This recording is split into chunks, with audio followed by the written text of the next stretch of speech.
Senhor presidente, senhores deputados, senhoras deputadas, imprensa, povo do Maranhão que nos acompanha, servidores desta casa.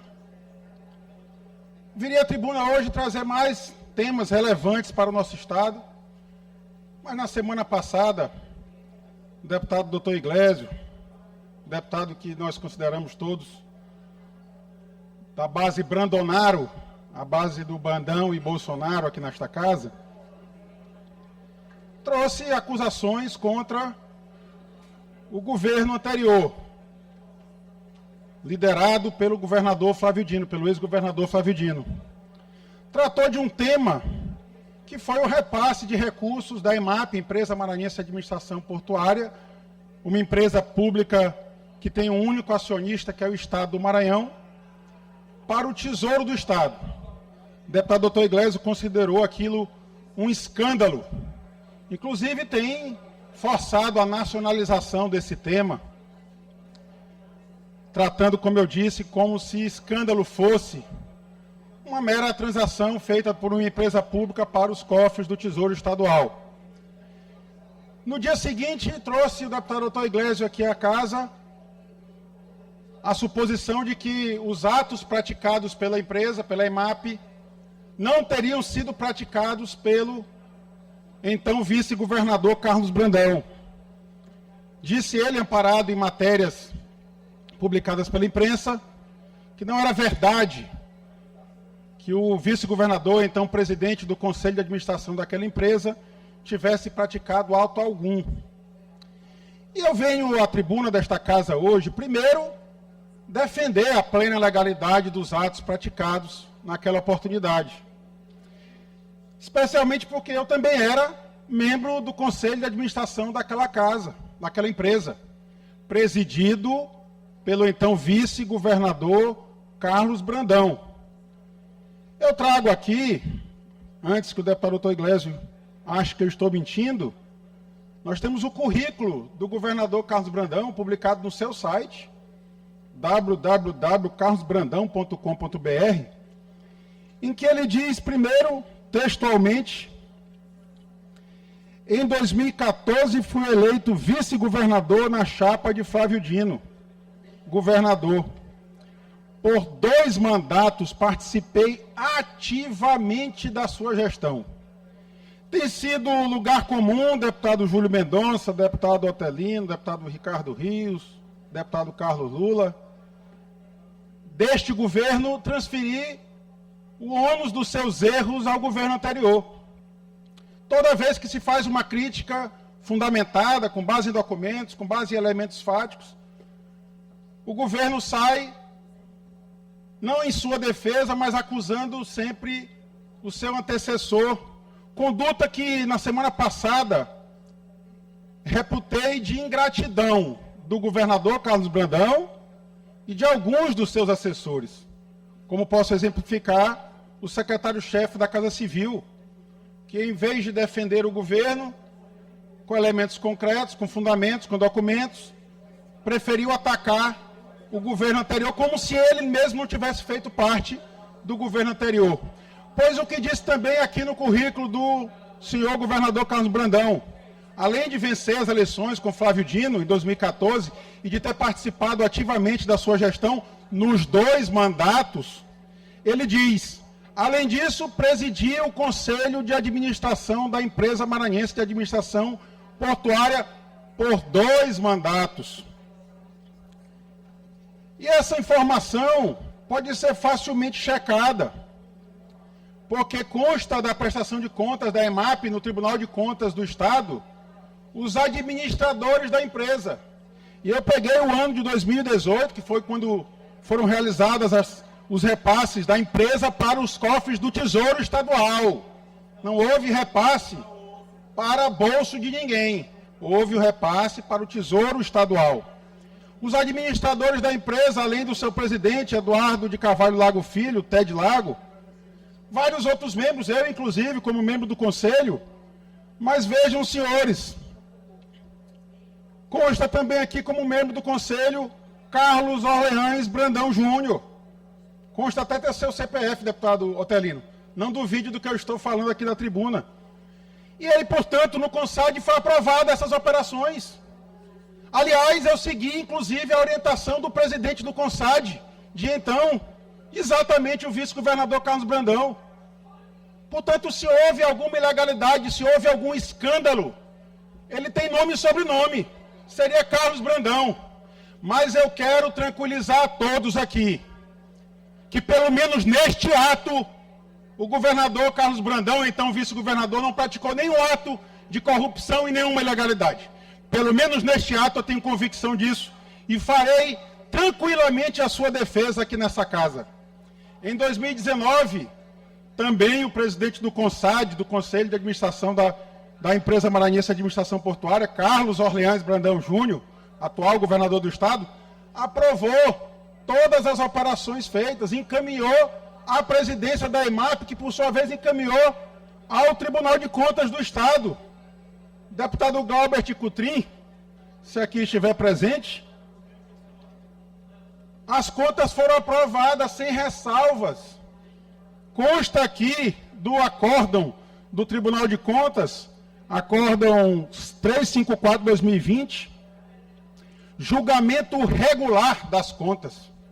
E o relator era ninguém menos que o nosso querido conselheiro, hoje aposentado, Edmar Cutrim. Estão todos envolvidos neste tal desse escândalo? E parece que não, aqui houve uma transação absolutamente legal. A empresa maranhense de administração portuária é uma empresa pública que tem um único acionista, que é o Estado do Maranhão. E quando iniciou esse governo, e eu faço questão de fazer esse testemunho aqui, porque eu fui compor o conselho de administração da empresa, a empresa não tinha resultados positivos, deputado Júlio. Todo ano o recurso que entrava era gasto. E com a administração feita a partir do governo Flávio Dino, a empresa melhorou os seus resultados operacionais, passou a produzir mais, com mais eficiência, melhor qualidade dos serviços, fazendo investimentos sérios como a implantação de novos berços, a implantação de novos serviços, a construção e entrega para o povo da Baixada do terminal do Cujupe, que hoje, infelizmente, é quase que a porta para o inferno, porque quando você sai do Cujupe, você se depara com as rodovias abandonadas pelo governo Carlos Brandão, que é só buracos. Mas, apesar disto tudo, de não haver uma reclamação sobre a administração da EMAP, sobrava todo ano 70 milhões de reais em caixa. E o governo entendia injusto. Todo ano, os empregados públicos daquela empresa recebiam a participação nos lucros e resultados. Às vezes, 2,5 vezes mais do que o seu próprio salário. E o principal acionista olhava aquele dinheiro em caixa, olhava as dificuldades, porque naquele momento nós éramos presididos pelo Michel Temer, presidente da República. E depois tivemos, infelizmente, a má companhia do presidente Jair Bolsonaro, que tratava o Maranhão como seu inimigo. Portanto, havia todo esse déficit a partir do Estado, e o Estado, portanto, solicitou da EMAP que lhe passasse os dividendos, que lhe passasse os juros sobre o capital próprio, algo que é comum a qualquer empresa pública, porque está previsto em lei. E foram feitas essas operações. Portanto, não há nenhuma ilegalidade nisso. Deputado Rodrigo, quando puder, me conceda uma parte. Eu concedo logo, deputado Otelino. Deputado Rodrigo, quando eu vejo tentarem fazer insinuações contra o governo Flávio Dino, que, repito, o ex-governador Flávio Dino não está mais no campo da política, portanto, não tem como ele próprio se defender. Mas nós, Vossa Excelência, por exemplo, compôs o governo e eu já estava aqui no Poder Legislativo, nós pudemos fazer os devidos reparos.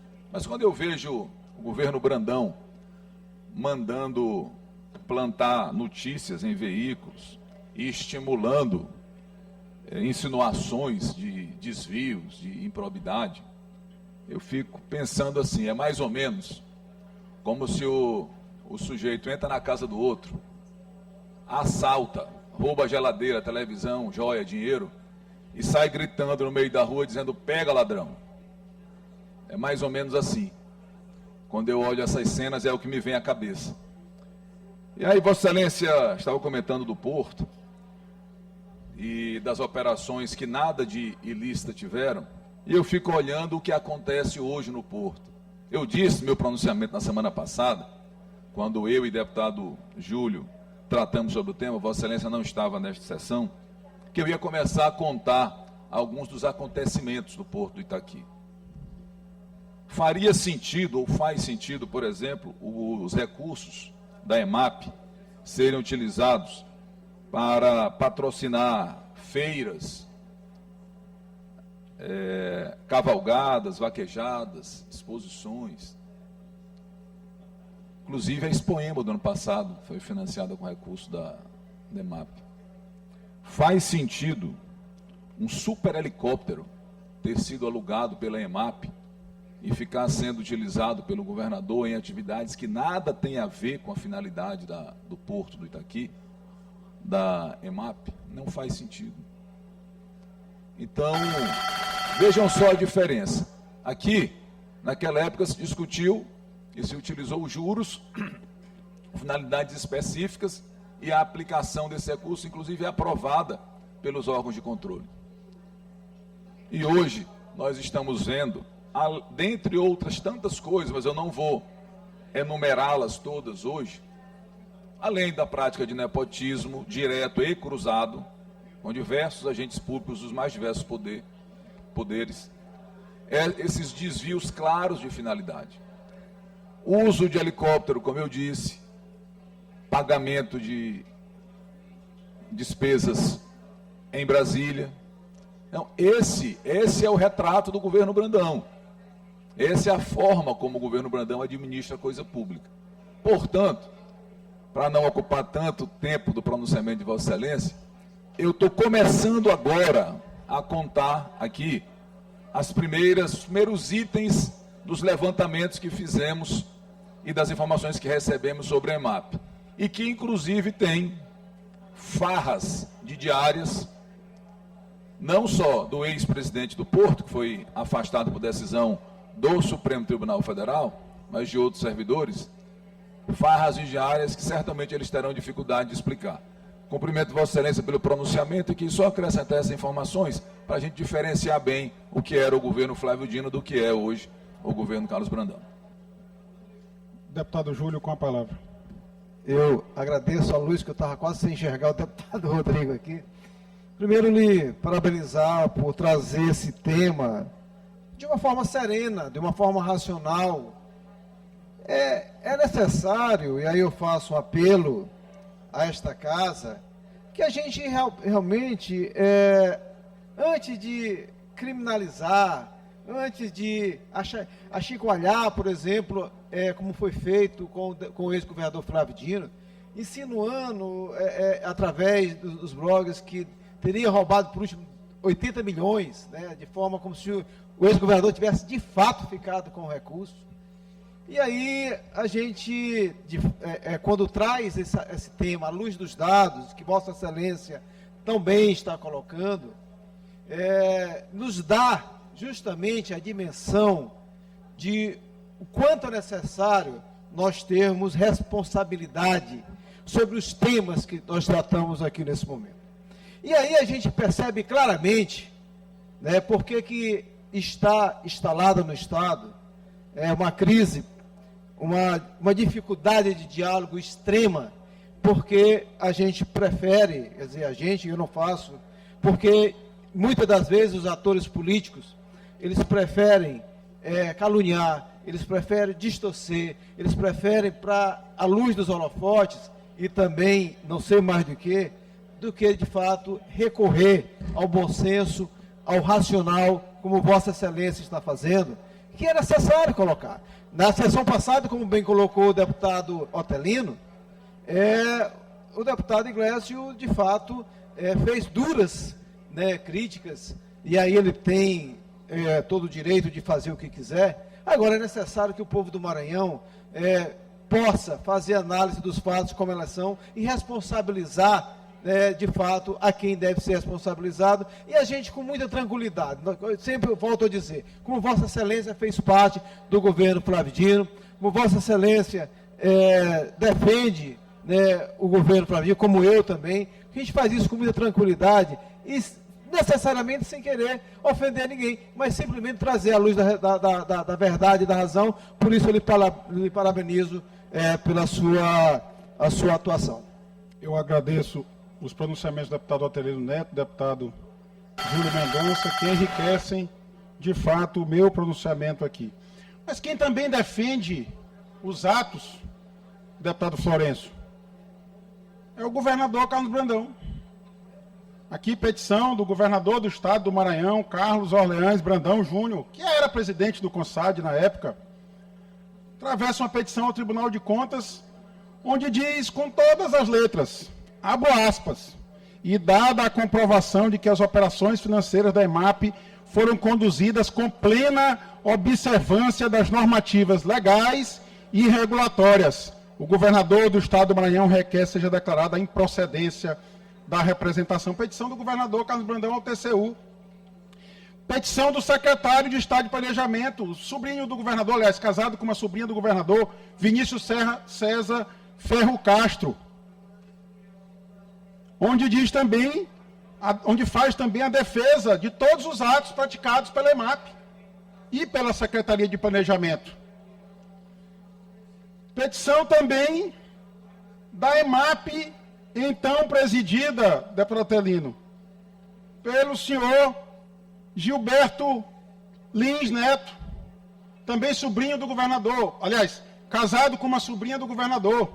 Ou seja, o governador diz, o seu sobrinho diz, o outro sobrinho também diz, a lei diz que não houve nenhuma ilegalidade nesse fato. Agora, querer acusar o ex-governador Flávio Dino de forma injusta e covarde, porque ele não tem lugar de fala mais na política, me parece um gesto de ingratidão. Ingratidão daqueles que foram base do governo do começo ao fim nesta casa, ingratidão daqueles que foram assessores diretos do governador Flávio Dino durante alguns anos ou durante todo o seu governo, ingratidão daquele que, para se eleger, disse no seu currículo, como eu li há pouco, que participou por 2 mandatos, participei ativamente da sua gestão, que diz também, presidi o Conselho de Administração da empresa de administração portuária, EMAP, por 2 mandatos. Na hora de participar do governo, o governo era bom. Bastou o governador Flávio Dino sair do Palácio dos Leões, deputado Ricardo Arruda, para a ingratidão bater na porta dos Leões e fazer com que o governo atual seja injusto, ingrato e, muito especialmente, covarde, porque ataca quem não tem a palavra para se defender. Deputado Antônio Pereira, me custa crer que isso seja algo justo. Me custa crer. Se o governador Carlos Brandão não concordava com o governo Flávio Dino, ele podia ter rompido com o governador. Mas ele ficou até o final, pediu o seu apoio. Utilizou, vejam só, vídeos de declaração do governador Flávio Dino no seu programa eleitoral. Para se eleger, servia. Aí depois de eleito, vira as costas. É muita ingratidão. Mas o deputado Otto Iglesias trouxe uma contribuição muito importante para esta casa, que é trazer esse tema a debate. De fato, a ANTAC, a Autarquia Federal, entende que esse repasse foi legal. E foi instaurado ainda por provocação do governo anterior, na Câmara de Conciliação da Administração Pública Federal, uma proposta de acordo, que hoje está no repasse de valores até o ano de 2050, parcelado em suaves prestações. Vejam que o governo Lula, de fato, tem ajudado muito o Maranhão, mesmo entendendo que haveria, no entender do governo federal, ilegalidade nesse repasse, fez uma proposta de parcelamento em suaves prestações. Nada do que foi desenhado por um jornal dominical aqui no nosso estado, de que esse repasse de volta para os cofres da EMAP quebraria o tesouro do estado. Não é verdade. Aliás, esse jornal tem publicado muitas inverdades. Mas vamos, o porquê do meu agradecimento ao deputado Iglesias de trazer esse tema. Porque eu fui tentar entender, deputado Otelino, se lá em 2014, para trás, os resultados da EMAP eram sempre zerados, ou seja, o que entrava no cofre da EMAP saía imediatamente no mesmo exercício financeiro, e de 2015 para frente passou a ser superavitária, uma empresa que, além de melhorar os serviços, ampliar os serviços, passou a arrecadar e deixar recursos no cofre público da empresa. O que aconteceu, portanto, depois do governo Flávio Dino? E aí, Vossa Excelência começou a responder, deputado Otelino, e eu trago aqui alguns exemplos. Eu acho que, com muito recurso em caixa, o ex-presidente da EMAP, Gilberto Lins Neto, casado com a sobrinha do governador, que foi primeiramente afastado por uma decisão do Supremo Tribunal Federal e depois demitido pelo governador, começou a fazer contratos como se os cofres públicos pudessem bancar qualquer tipo de regalia. Um contrato com um escritório de advocacia que tinha um valor, ele celebrou outro contrato no dobro do valor. 720 mil reais para um escritório de advocacia. Está aqui o contrato. Se alguém quiser, tiver dúvida sobre a veracidade da informação, o contrato está aqui, impresso em minhas mãos. Alugou uma mansão em Brasília. Mais de R$500 mil pago na locação de uma mansão em Brasília para a EMAP. Será que era necessário? E se fosse necessário um imóvel, será que precisava ser uma mansão? Me parece que não. É porque está sobrando muito recurso no caixa da empresa. E agora querem torrar de qualquer jeito. Uma ação judicial de uma empresa, Segem Engenharia Limitada, que a administração pública da EMAP rejeitava qualquer débito, em um dado momento reconheceu dever poucas centenas de milhares de reais, 400 mil reais, 300 mil reais, virou uma ação judicial e depois virou um acordo judicial celebrado, inclusive, por esse escritório de advocacia que viu seus honorários dobrarem, como num passe de mágica. E aí, deputado Ricardo Arruda, centenas de milhões, dezenas de centenas de milhões de reais saíram dos cofres da EMAP. E talvez o caso mais escandaloso, absurdo, a empresa maranhense de administração portuária contratou a empresa Emar Táxi Aéreo Limitada. Objeto, inclusive, de debate trazido nessa casa, eu tenho que reconhecer por justiça, pelo deputado Wellington do Curso. Acredito até que o deputado Dr. Iglesias, na oportunidade, também criticou. Contratou a locação, o fretamento de uma aeronave, querido deputado Edilásio, por 34 milhões de reais. Não foi compra, deputado Glaubert. Aqui não foi compra de várias aeronaves, de uma frota. Foi a locação de uma só aeronave. 34 milhões de reais. O líder do governo me olhou com olhos arregalados. É verdade, deputado Neto Evangelista. 34 milhões de reais para fretar uma aeronave para ficar à disposição da EMAP. Deputado Rodrigo, Vossa Excelência tem certeza que foi para alugar, não foi para comprar? Deputado Otelino, eu já li e reli. Desde a semana passada, desde a quinta-feira passada, e por isso eu agradeço muito ao deputado Dr. Iglesias por colocar o holofote sobre a administração da EMAP. Eu já li e reli. 34 milhões de reais para o fretamento de uma aeronave de luxo. Deputada Ana, quem já andou nela disse que parece uma mansão que decola. Lá é um luxo, pois a aeronave é alugada pela EMAP, que para justificar a locação disse, olha, certa vez precisamos fazer um serviço aeromédico, tivemos que recorrer ao CTA, e mais 4 vistorias operacionais na poligonal do Porto, por causa de 5 ou 6 operações que usaram uma aeronave do CTA, que com certeza a locação é bem mais em conta. Pois eu peguei o prefixo dessa aeronave. Fui atrás, peguei o prefixo da aeronave, está aqui, o registro da aeronave, no Registro Aeronáutico Brasileiro, no RAB.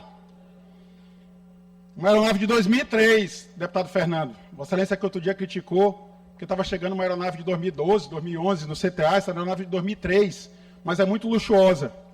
E eu fui, por interesse na questão, como eu disse, mais uma vez, minha gratidão ao deputado doutor Iglesias por colocar luz, colocar holofote sobre os atos da gestão da EMAP.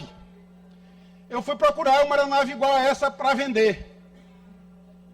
Confesso que eu não entendo de aeronaves, mas coloquei lá as mesmas especificações e achei, por $1.800.000, você adquire uma aeronave como essa do ano de 2008, ou seja, 5 anos mais recente. A mesma aeronave. Isso dá R$10 milhões para quem for fazer conta. Ou seja, com o valor desse aluguel, dessa locação, desse fretamento, dava para comprar 3 aeronaves iguais a essa, deputado Catulé. Deputado Osmar, você que entende de aeronave. E o custo disso durante 2 anos, de manutenção, deputado Najib, era R$4 milhões. Se a EMAP quisesse contratar, comprava 3 aeronaves e ainda tinha recursos sobrando para fazer a manutenção com piloto, com combustível, com hangaragem, com todas as despesas de manutenção, para pelo menos uma delas. E sobrava 2 aeronaves. E aí fica a indagação. Quando será que era melhor aplicar os recursos da EMAP? No governo Flávio Dino, em que sobrava dinheiro em caixa e seu acionista pedia o repasse desse recurso para o Tesouro do Estado, para virar IEMAs, para virar universidades como a UEMA Sul, para virar estradas, para virar escolas dignas, para virar hospitais regionais, ou agora, que uma empresa que faz a locação dessa aeronave está faturando R$34 milhões por um contrato que talvez fosse estimado em 4 ou 5 milhões, sobrepreço de quase R$30 milhões, deputado Otelino. Isso causa realmente estupefação em quem já foi gestor público, em quem é agente público, porque a gente participa todos os dias da vida do povo do Maranhão e sabe do sofrimento deles. Mas agora esta mesma aeronave, contratada a peso de ouro, aliás, nem sei se ouro vale isso tudo, para o Estado, está servindo o Poder Executivo. Volta e meia a gente olha vídeos na internet, esta aeronave carregando as comitivas do governo para obras. Obra em Água Doce, obra em Cururupu, obras ou anúncios de obras, né? Já que o governo anuncia muita obra que começa e não termina nunca. Mas o governo agora se desloca, o governador se desloca utilizando esta aeronave da EMAP. Pois será que é correto isso? Acho que isso sim é o uso indevido dos recursos públicos da EMAP. Rodrigo, me ficou só uma dúvida. Vossa Excelência, eu queria fazer uma pergunta. Estou aqui assistindo atentamente o pronunciamento de Vossa Excelência. Vossa Excelência falou de um contrato com o escritório de advocacia. Vossa Excelência chegou a olhar com atenção quem eram os contratados ou quem são? Eu não vi, deputado Otelino, mas posso procurar, já que o contrato está impresso aqui em minhas mãos. Contratado Flávio Vinícius Araújo Costa, Sociedade Individual de Advocacia. Acho que satisfiz a curiosidade de Vossa Excelência. Muito obrigado. Foi esse escritório que teve os seus honorários dobrados, que depois fez um acordo numa ação em que a EMAP contestava a cobrança da dívida, para que dos cofres da EMAP não saísse para o Tesouro, saísse para os cofres privados dezenas de milhões de reais. Então, essa é a indagação que fazemos ao escrutínio público. Quando será que era melhor administrado o Porto do Itaqui e a empresa pública EMAP? Era no governo anterior ou no governo atual? Acho que essa resposta será dada pelo povo em algum momento, porque continuaremos apurando. O deputado Wellington do Curso, inclusive, que trouxe esse debate também a essa casa, parabenizo por fazer uma oposição realmente consistente aqui nesta casa, trouxe essas denúncias aqui. Aliás, foi seu discurso, deputado Wellington, que me fez procurar esse contrato agora para saber exatamente de que forma estão sendo aplicados os recursos públicos da empresa maranhense de administração portuária. Portanto, repito, os atos de 2018 da empresa maranhense de administração portuária foram exclusivamente trabalhados na legalidade. Quem diz isso é o próprio governador Carlos Brandão, que na época era presidente do Conselho de Administração da empresa, e fica, portanto, aqui o desagravo àquele que não tem mais voz na política, que é o ex-governador Flávio Dino. Muito obrigado, presidente.